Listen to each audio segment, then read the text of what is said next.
everyone, I am Christina Cassandra Cesar, a student nurse from BSN 111D.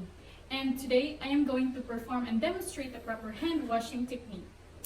As we all know, hand hygiene is considered a primary measure and the most effective way to prevent the spread and control the number of microorganisms in our hands.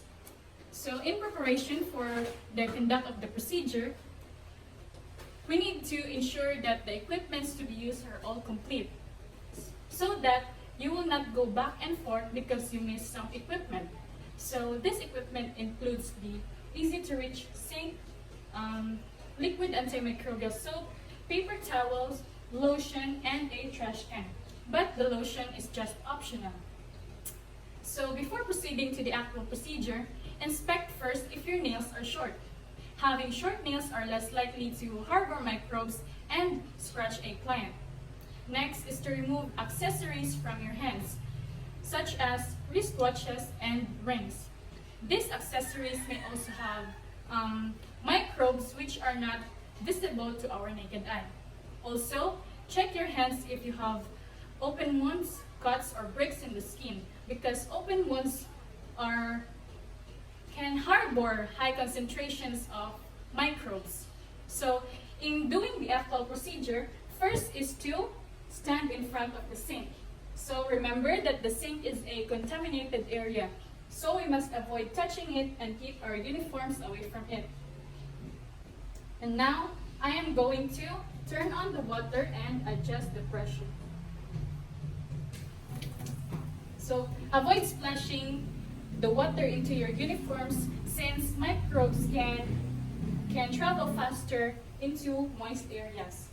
Now, thoroughly wet both hands and wrists with running water. Remember to keep your hands below the elbow.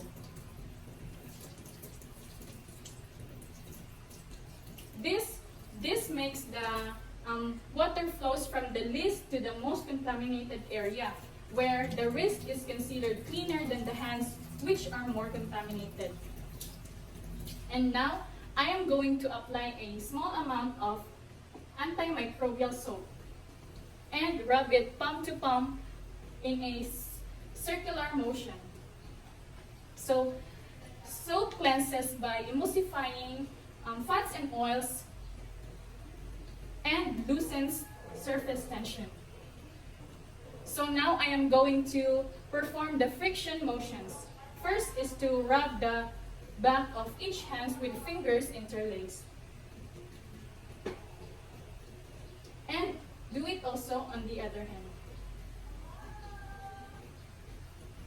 And now I'm going to rub palm to palm with fingers interlaced. Then rub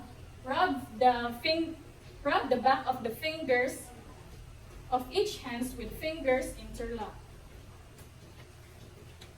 So interlacing and interlocking our hands ensures that the surfaces are all cleansed.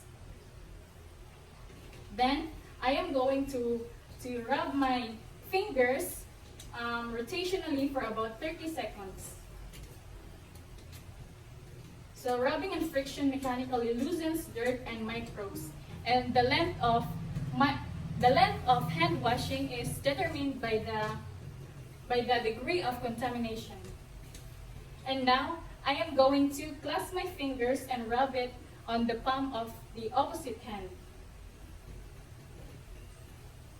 And do it also on the other hand. Then I'm going to rub both wrists.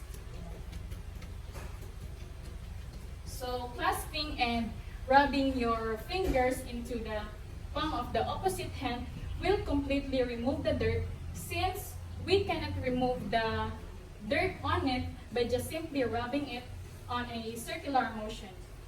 So next is to check the surfaces underlying fingernails, because to check it, you need to use your fingernails on the other hand to clean it.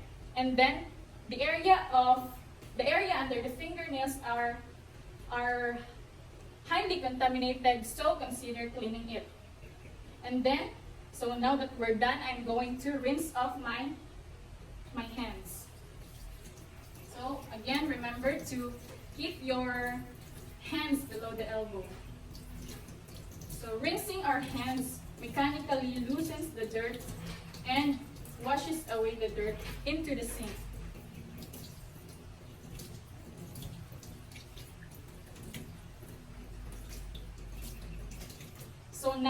So now that we're done, I'm going to dry off my hands using the paper towels that we prepared.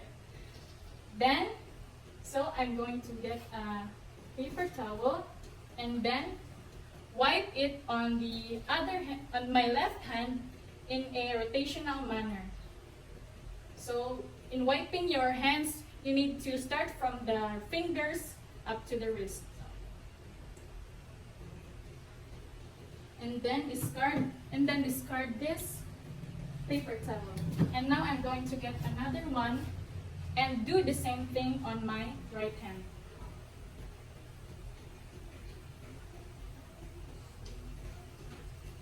And then discard this paper towel. Lastly, I'm going to get a new paper towel again, and I'm going to use it to close the water.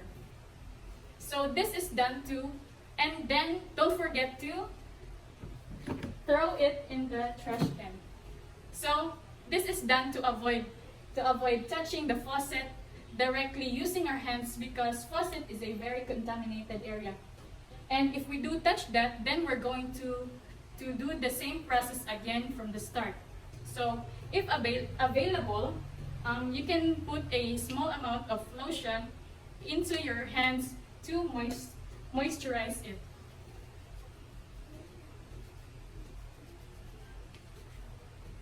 Then, in addition, inspect the surfaces of your hands in obvious signs of soils and other contamination, because this will determine that the hand washing is adequate or sufficient. Also, inspect hands for dermatitis or cracked skin, and this indicates that this indicates the possible complications for excessive hand washing. So, okay, now our hands are all clean and safe. So that's it, and thank you for watching.